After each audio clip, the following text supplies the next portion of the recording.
Captain Mara Bennett stood in the cold morning air outside Fort Bragg, North Carolina, watching the sun rise over the training fields. She had her boots laced tight, her gear packed, and her orders folded in her chest pocket. This was supposed to be the beginning of something big. A new assignment, a new team, a fresh chance to prove herself all over again. But Mara had learned something over her 8 years in the Army. Fresh starts weren't always friendly. She walked into the briefing room at 0600 sharp. The room smelled like stale coffee and boot leather. A dozen soldiers sat around a long table, most of them men, all of them seasoned. They looked up when she entered, and she saw it immediately. That flicker of surprise. That quick scan from head to toe. The kind of look that sized you up before you even opened your mouth. Mara was used to it. She was 5'7", lean and strong. With sharp green eyes and long dark hair she kept tied back in a tight braid. She had a runner's build, a marksman's focus, and more combat hours than half the men in that room. But none of that mattered in the first 3 seconds. All they saw was her face. "You Bennett?" asked a gruff voice from the front of the room. She turned. The man speaking was Lieutenant Colonel Paul Draven, her new commanding officer. He was built like a tank, with a gray buzz cut and a jaw that looked like it had been carved from stone. His eyes were cold and evaluating. "Yes, sir," Mara said, standing at attention. Draven nodded slowly. "Welcome to Task Force Viper. You come highly recommended." "Thank you, sir." "Let's hope the recommendation holds up." It wasn't quite an insult, but it wasn't quite a compliment either. Mara didn't flinch. She'd heard worse. She took her seat at the table. A few of the men nodded at her. Most didn't. One soldier, a stocky guy with a thick neck and a smirk on his face, leaned over to the man next to him and muttered something under his breath. They both snickered. Mara didn't react. She opened her notebook and waited. Draven began the briefing. Task Force Viper was a rapid response unit designed for high-risk extractions and counter-terror operations. They deployed fast, hit hard, and got out clean. The team was small, elite, and tight-knit. Most of them had been working together for 2 years. Mara was the outsider. "We've got a live situation developing in the Appalachian region," Draven said, pulling up a map on the screen. "A group of armed militants has taken over a small compound near the Tennessee-North Carolina border. We believe they're holding at least 4 hostages, including 2 federal agents." He clicked to the next slide. Photos of the hostages appeared. 2 men in suits, a young woman, an older man in his 60s. "Our job is to extract them before this turns into a bloodbath. We move in 72 hours. Training starts today." The room buzzed with low conversation. Mara studied the map, memorizing terrain, entry points, possible escape routes. This was what she did best: strategy, precision, execution. But when she looked up, she caught the stocky soldier staring at her again. His name tape read Harris. He was still smirking. "Something funny, Sergeant?" Mara asked calmly. The room went quiet. Harris shrugged. "No, ma'am. Just wondering if you've ever actually been in a firefight." Mara held his gaze. "I have." "Good," Harris said, leaning back in his chair. "Because out there it doesn't matter how pretty you are. Bullets don't care." A few of the men chuckled. Not loud, just enough to sting. Mara felt the heat rise in her chest, but she kept her face stone cold. She had 2 choices here. She could snap back, make this personal, and lose their respect before she'd even earned it. Or she could let it slide and prove herself where it actually mattered. She chose silence. Draven cleared his throat. "That's enough, Harris." Harris raised his hands in mock surrender. "Just keeping it real, sir." Draven shot him a look that could melt steel, then continued the briefing. But the damage was done. Over the next 2 days, the team ran drills: close quarters combat, breach and clear exercises, live fire scenarios. Mara performed flawlessly. She was fast, sharp, and calm under pressure. She hit every target, cleared every room, followed every protocol. But it didn't matter. Harris made sure of that. During a drill on the second day, Mara was paired with Harris to clear a mock building. They moved through the hallway in formation, weapons raised, communication tight. Mara signaled the entry. Harris was supposed to cover her left, but when she breached the door, Harris hesitated. Just half a second. It was enough to throw off the timing. The simulation registered a hit on Mara. A kill shot. "Damn it," she muttered, lowering her weapon. Harris shrugged. "My bad. Thought you had it covered." The instructor replayed the footage. It was clear Harris had lagged, clear he'd failed to do his job. But the instructor just shook his head and moved on. Mara said nothing.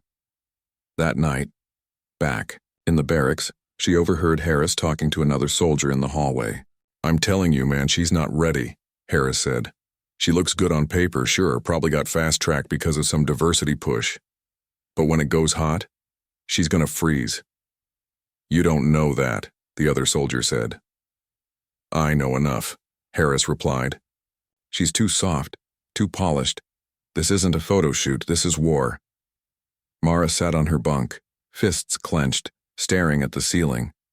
She had spent her entire career fighting 2 battles, one against the enemy, one against people like Harris.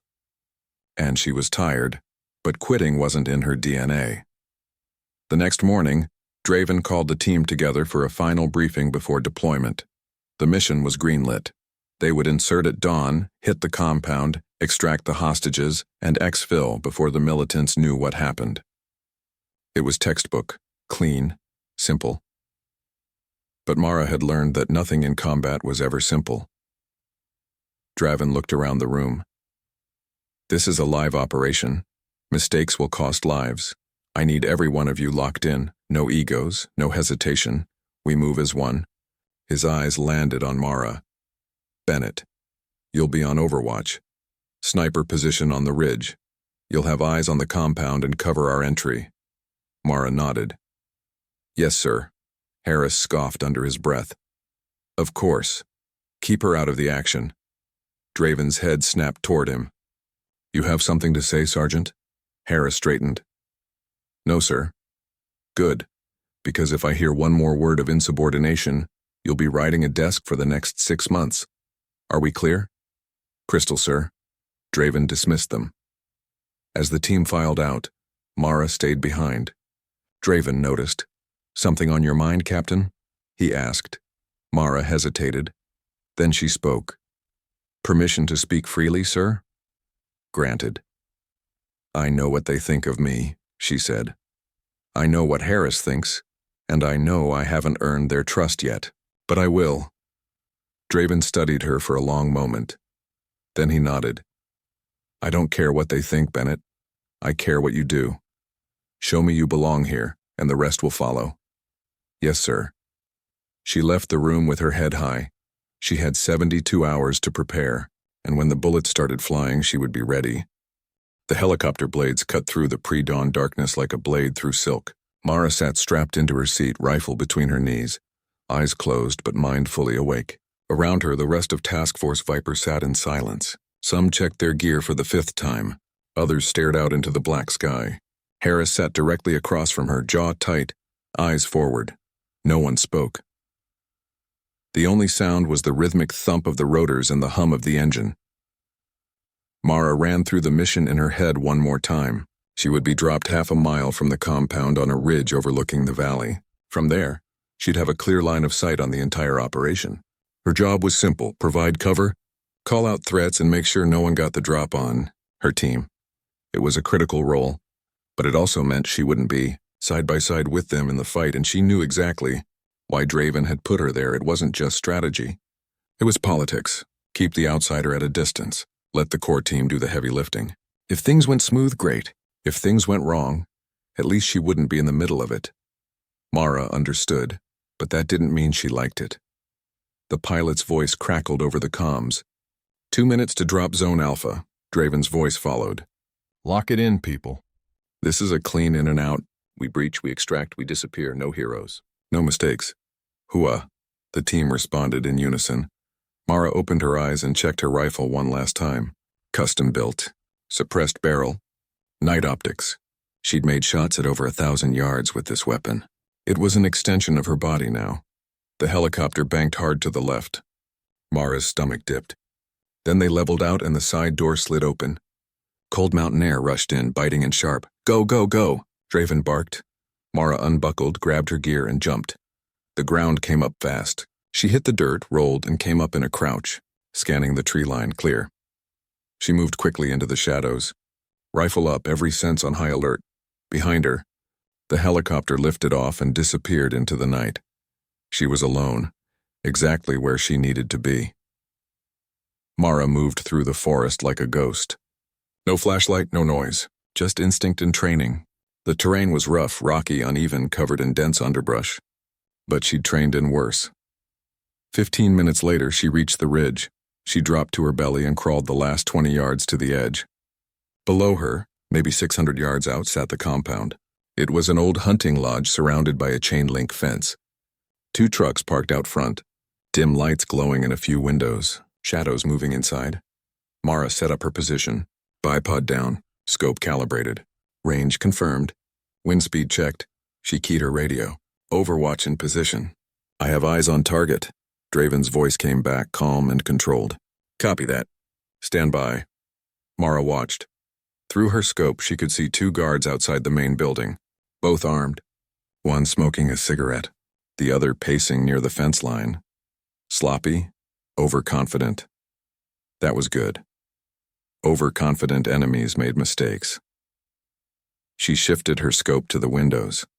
Movement inside. 3, maybe 4 more hostiles. Hard to tell, but no sign of the hostages yet. "Overwatch, this is Viper 1, Draven said. "We're moving to the breach point now. Call it if you see anything." "Copy. You're clear on the north side. 2 guards at the front entrance. No movement on the perimeter." "Understood." Mara slowed her breathing. Her finger rested lightly on the trigger guard. Not yet. Not unless she had to. She watched as Draven and the team crept through the shadows below, moving in perfect sync. Harris was on point. 2 others flanked him. Draven brought up the rear. They reached the fence. Harris pulled out wire cutters and went to work. Quiet, efficient. 30 seconds later, they were through. Mara's heart rate stayed steady. This was the moment. The most vulnerable point. If the guards spotted them now, the whole mission would go loud before they even got inside. But the guards didn't look. The one smoking flicked his cigarette away and turned his back. The other one checked his phone. Amateurs, Draven's team reached the side door of the building. Harris placed a small charge on the lock. Everyone stacked up. Mara's scope tracked the 2 guards. Then Harris triggered the charge. A soft pop. The door swung open. The team poured inside and all hell broke loose.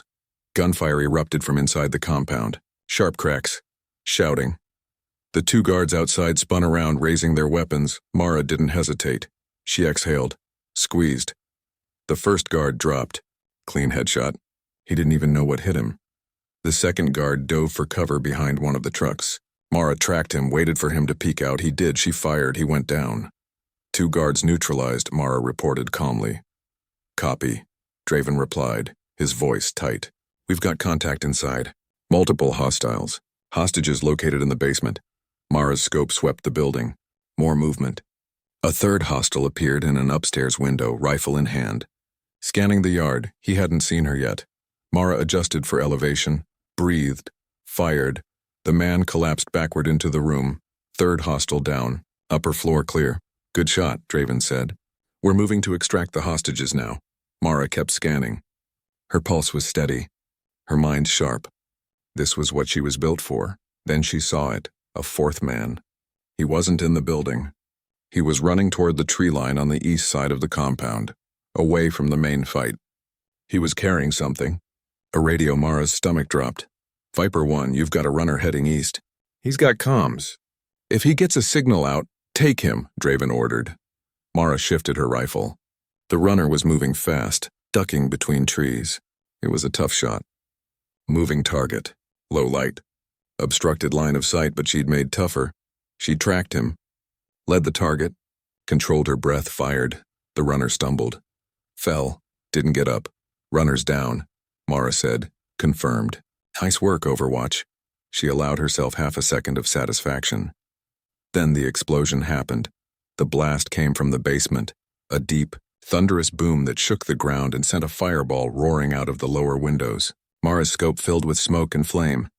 "Viper 1, report," she shouted into the radio. "Static. Draven, do you copy?" More static. Then a voice, strained, panicked. It was Harris. "We're trapped. The basement collapsed. We've got wounded. We need..." The radio cut out. Mara's heart slammed in her chest. She scanned the compound through her scope. The entire lower floor was engulfed in smoke. The structure was unstable. The walls were cracking. If they didn't get out in the next few minutes, they'd be buried alive. She keyed the radio again. "Viper 1, I'm moving to assist." No response. Mara made a decision. She grabbed her gear, slung her rifle, and ran. She covered the 600 yards in under 4 minutes. Her lungs burned. Her legs screamed. But she didn't slow down. When she reached the compound, the heat hit her like a wall. Flames licked out of the basement windows. Smoke poured into the night sky. She pulled her scarf over her mouth and nose and moved toward the side entrance. The door was blown off its hinges. Inside was chaos. Debris everywhere. Sparking wires. The smell of burning wood and gunpowder. "Draven!" she shouted.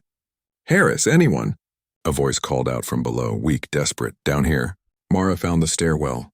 Half of it had collapsed. The rest was on fire. She didn't think. She just moved. She climbed down through the wreckage, ignoring the heat, ignoring the smoke filling her lungs. At the bottom, she found them. Draven was on his back, bleeding from his leg. Harris was pinned under a beam, his face pale and slick with sweat. 2 other soldiers were trying to lift the beam. The hostages, 3 of them, were huddled in the corner, terrified. Mara dropped to her knees next to Harris. "I've got you." "Hold on." Harris looked at her.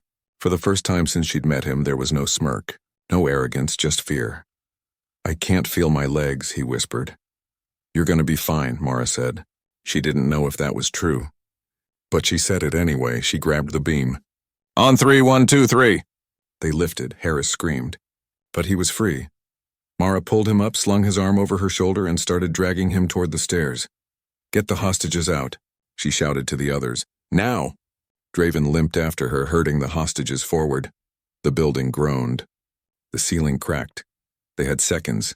Mara climbed, pulled, pushed. Her muscles screamed. Her vision blurred, but she didn't stop. She broke through into the night air, dragging Harris with her. The others stumbled out behind her. Draven, the hostages, the rest of the team. And then the building collapsed. A roar of flame and timber. A cloud of smoke and ash. Mara dropped to her knees, gasping for air, still holding on to Harris.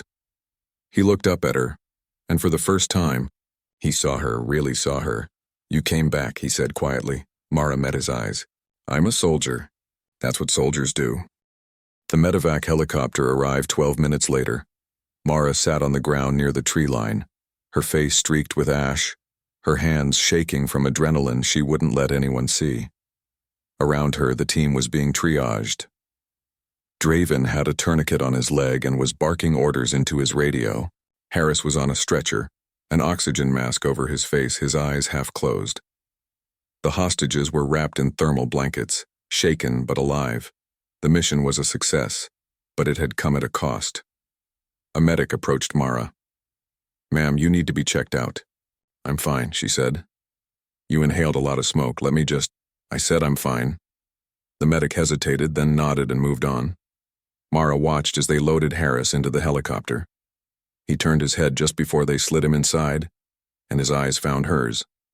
He didn't say anything. He didn't have to. The look said enough. Draven limped over and sat down heavily beside her.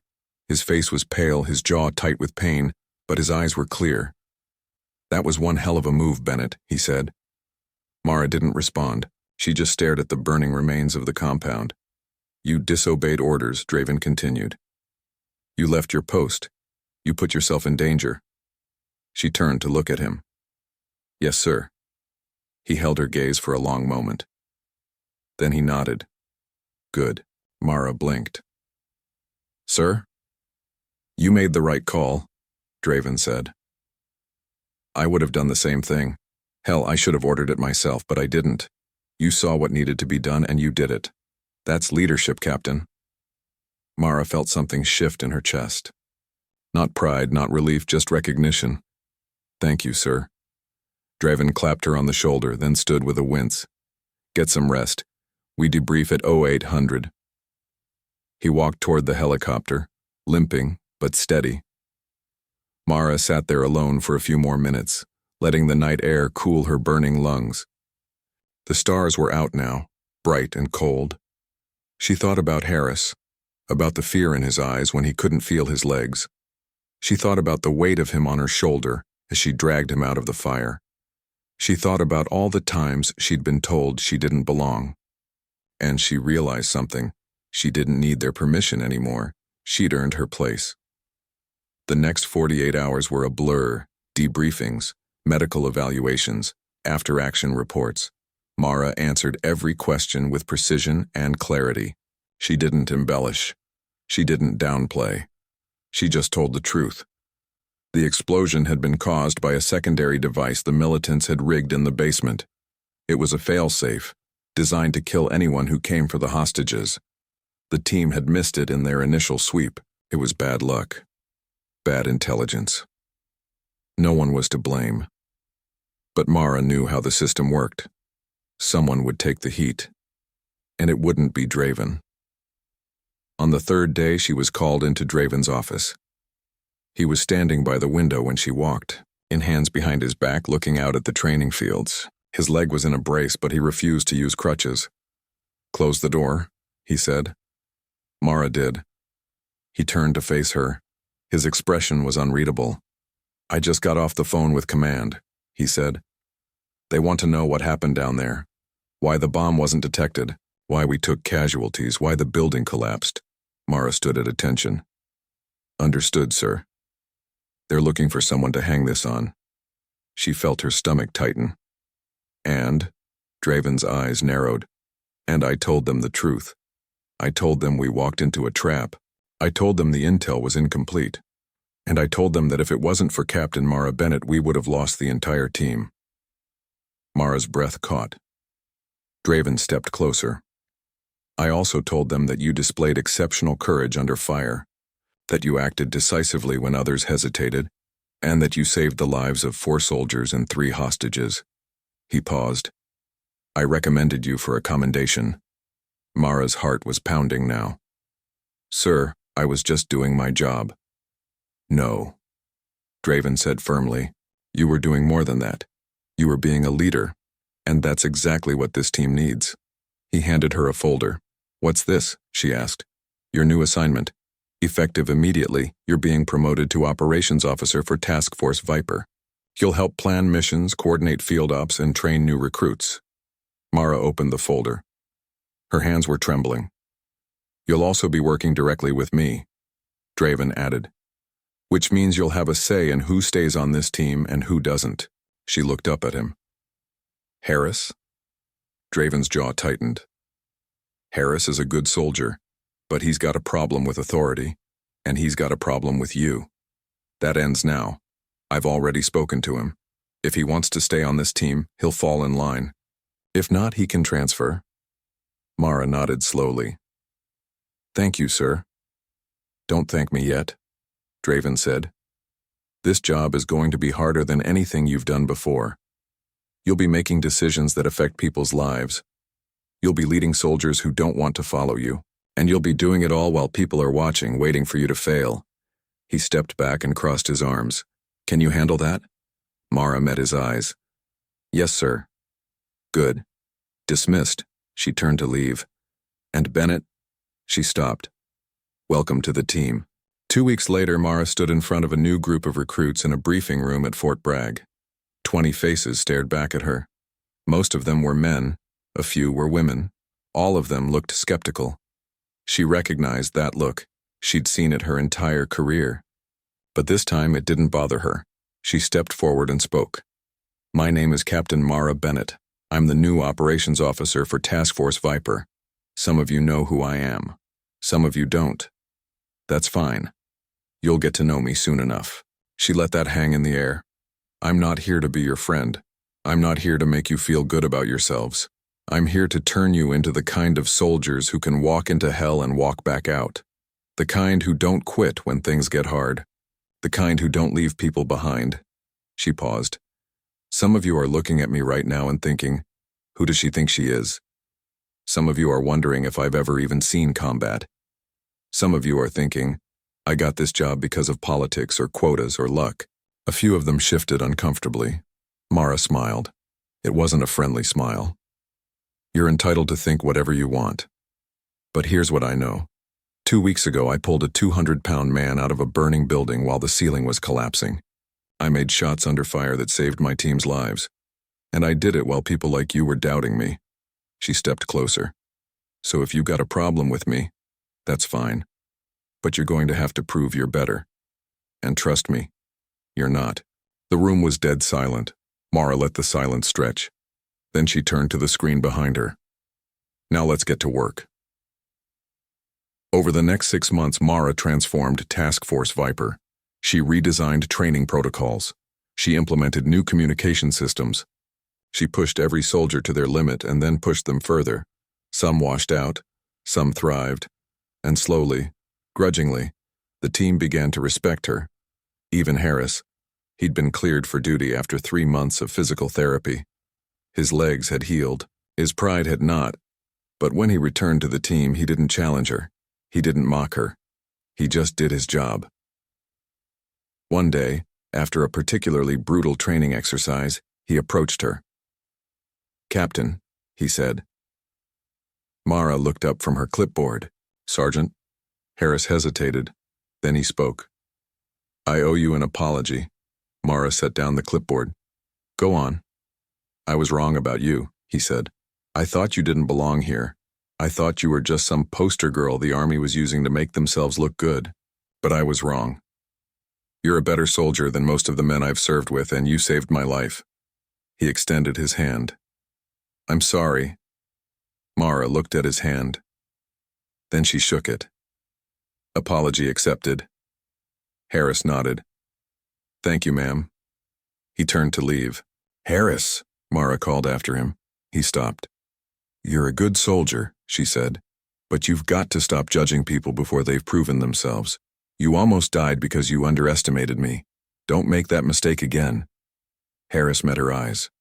"I won't." And he didn't. 6 months after the rescue mission, Mara was called into Draven's office again. This time he wasn't alone. A man in a suit stood by the window. He was older, maybe 50, with silver hair and a calm, measured presence. He turned when Mara entered. "Captain Bennett," Draven said. "This is Director Marcus Hale. He's with the Defense Intelligence Agency." Mara's instincts kicked in. "Sir?" Hale smiled. "At ease, Captain. This isn't an interrogation." Mara relaxed slightly. Hale gestured to a chair. "Please sit." She did. Hale sat across from her. "I've been following your career with great interest, Captain. Your performance in the field, your leadership, your ability to adapt under pressure. It's impressive." "Thank you, sir." Hale leaned forward. "I'm here because I have a proposition for you." Mara's pulse quickened. "We're forming a new unit," Hale said. "A joint task force designed to handle high-level threats that require discretion, speed, and precision. Hostage rescue, counterterrorism, deep cover operations. It's off-book. It's dangerous. And it's exactly the kind of work you were born to do." He slid a folder across the table. "I want you to lead it." Mara stared at the folder. Her mind raced. This was it. The opportunity she'd been working toward her entire life. But it was also a test to see if she was really ready. She looked up at Hale. "When do I start?" Hale smiled.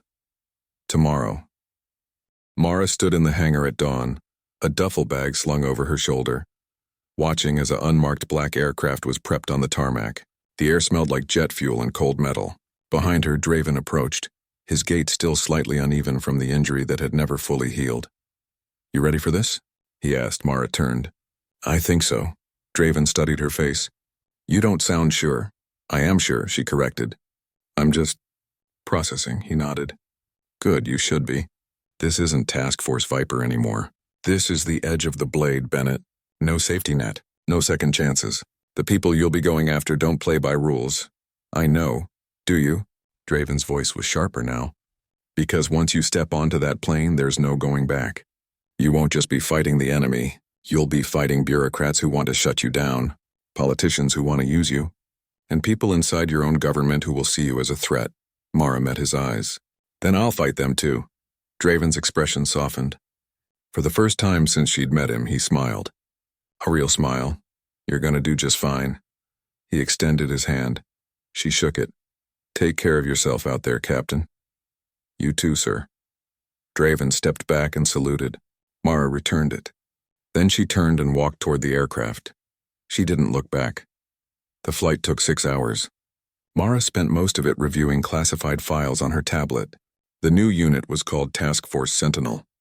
It was small, just 12 operators hand-picked from across the military and intelligence community. Their mandate was simple: eliminate threats before they became headlines. She'd be working with the best of the best, but she'd also be under a microscope. The plane landed at a remote airfield in Virginia. No signs, no markings, just a long runway surrounded by forest. A black SUV was waiting. The driver didn't speak. He just opened the door. Mara climbed in. 20 minutes later, they arrived at a compound hidden deep in the woods. High fences, guard towers, biometric scanners. It looked more like a black site than a military base, because that's exactly what it was. Inside, she was led to a briefing room. The walls were lined with monitors. A long table sat in the center, and seated around it were 11 people, her new team. Director Hale stood at the head of the table. Captain Bennett. Welcome to Sentinel. Mara nodded and took her seat. Hale gestured to the others. You'll get to know everyone in time, but right now we have a situation that requires immediate action. He clicked a remote. The monitors lit up with images. A compound in Eastern Europe. Satellite photos, thermal scans. 3 days ago, a weapons smuggler named Alexei Volkov acquired a shipment of stolen U.S. military hardware, drones, encrypted communications equipment, and a prototype targeting system that could turn any commercial aircraft into a guided missile. Mara's jaw tightened. Volkov is planning to auction the tech to the highest bidder. We've identified at least 4 terrorist organizations that are interested. If that tech gets out, we're looking at catastrophic loss of life. Hale's eyes swept the room. Your mission is to infiltrate Volkov's compound, retrieve the hardware, and eliminate him. You have 72 hours. One of the operators, a muscular man with a scar across his jaw, spoke up. What about local authorities? Are we coordinating with them? No, Hale said flatly. This is a unilateral operation. No one knows you're there. No one knows you exist. If you're captured, we disavow you. If you're killed, you're ghosts. Understood? Silence, then Mara spoke. Understood, Hale nodded. Captain Bennett will be mission lead. The rest of you will take your orders from her. Any questions? The scarred man looked at Mara. His expression was hard to read. Not hostile, just evaluating. No questions, he said. Hale stood. Good, wheels up in 2 hours, dismissed. The team geared up in silence. Mara moved through the armory, selecting her weapons with practiced efficiency. A suppressed carbine, a sidearm, breaching charges, tactical vest, night vision. As she loaded magazines, the scarred man approached. Name's Reeves, he said. Master Sergeant. SEAL Team 6.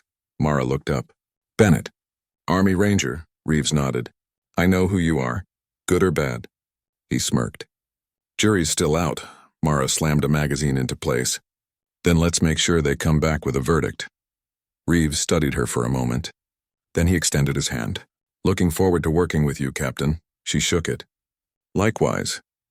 They inserted into Eastern Europe under cover of darkness. The drop was clean. No complications. No witnesses.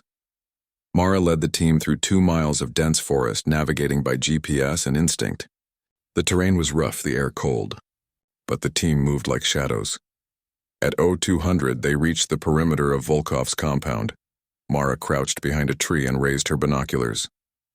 The compound was an old Soviet-era facility, surrounded by razor wire and floodlights. Guards patrolled the perimeter. Cameras covered every angle, but Mara had studied the layout for hours. She knew every blind spot, every weak point. She keyed her radio. Reeves, take your team to the east gate. Wait for my signal. Copy. Martinez, you're with me. We're going through the north side. On you, Captain. Mara and Martinez moved quickly and quietly, cutting through the fence and slipping into the shadows. They reached the main building and stacked up by the door. Mara placed a small charge on the lock. Breaching in 3, 2, 1. The charge popped. The door swung open. They moved inside. The interior was dimly lit, old concrete walls, flickering fluorescent lights. The smell of oil and rust. Mara signaled Martinez to cover the hallway. She moved forward, weapon raised, clearing each room methodically. Then she heard voices. She froze. 2 men, speaking Russian. They were in the next room. Mara peeked around the corner. The men were standing guard in front of a reinforced door. That had to be where the hardware was stored. She signaled Martinez. He nodded. They moved fast. Mara took the first guard with a double tap to the chest. Martinez dropped the second. Both men went down without a sound. Mara approached the door. It was locked. Electronic keypad. She pulled out a bypass device and went to work. 10 seconds later, the lock disengaged. She pushed the door open. Inside was a small room filled with crates. Mara pried one open. There it was. The targeting system, sleek, compact, deadly. Jackpot, she whispered. Captain, we've got movement, Martinez said urgently. Multiple contacts heading your way. Mara's heart rate spiked. How many? At least 6. Maybe more. She grabbed the crate. We're moving now, they ran. Behind them, shouts erupted. Footsteps pounded. Gunfire exploded. Mara and Martinez burst out of the building and sprinted toward the extraction point. Bullets zipped past them, kicking up dirt and sparking off metal. Reeves, we need cover, Mara shouted into the radio. On it! Explosions rocked the compound as Reeves's team hit the guards with grenades and suppressing fire. The chaos bought Mara just enough time. She reached the tree line and dove for cover, clutching the crate. Martinez slid in beside her, breathing hard. That was close. Too close, Mara muttered. Reeves's voice crackled over the radio.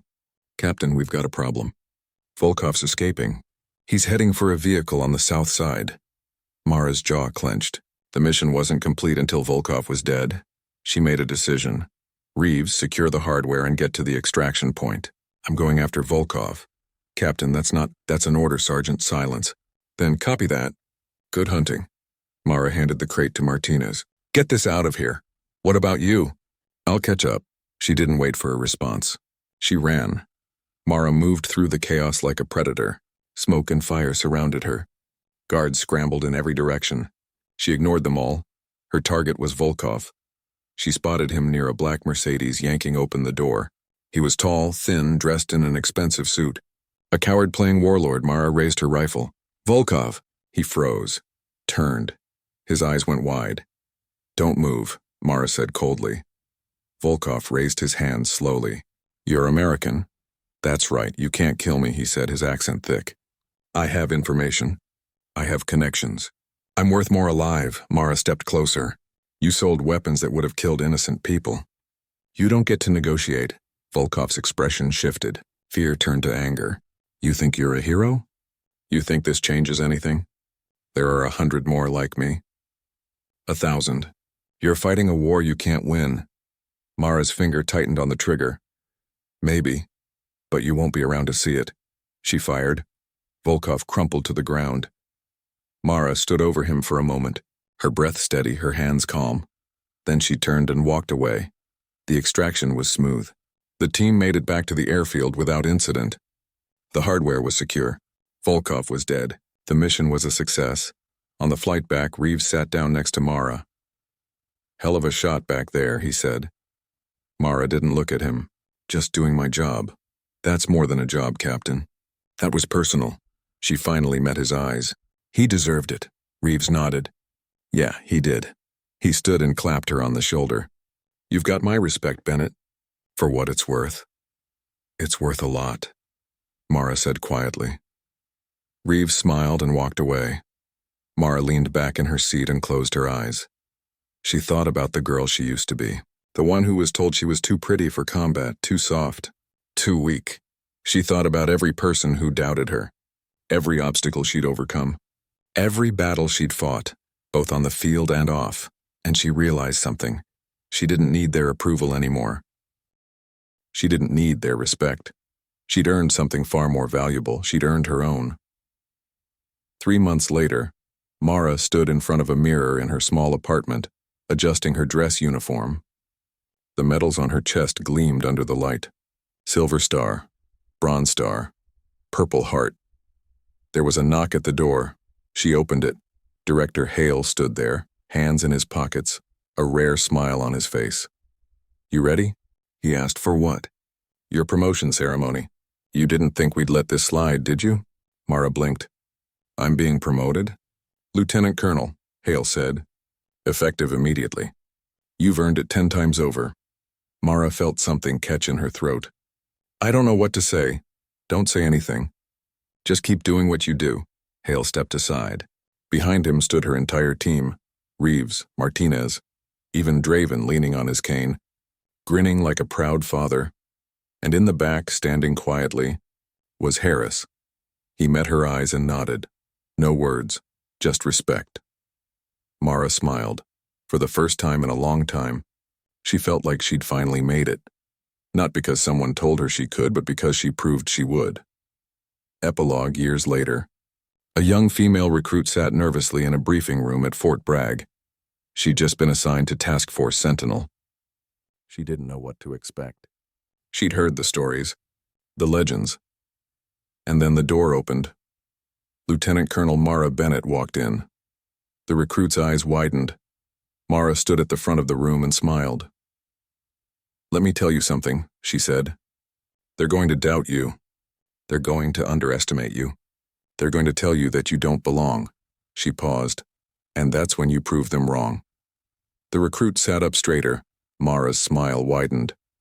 "Welcome to Sentinel."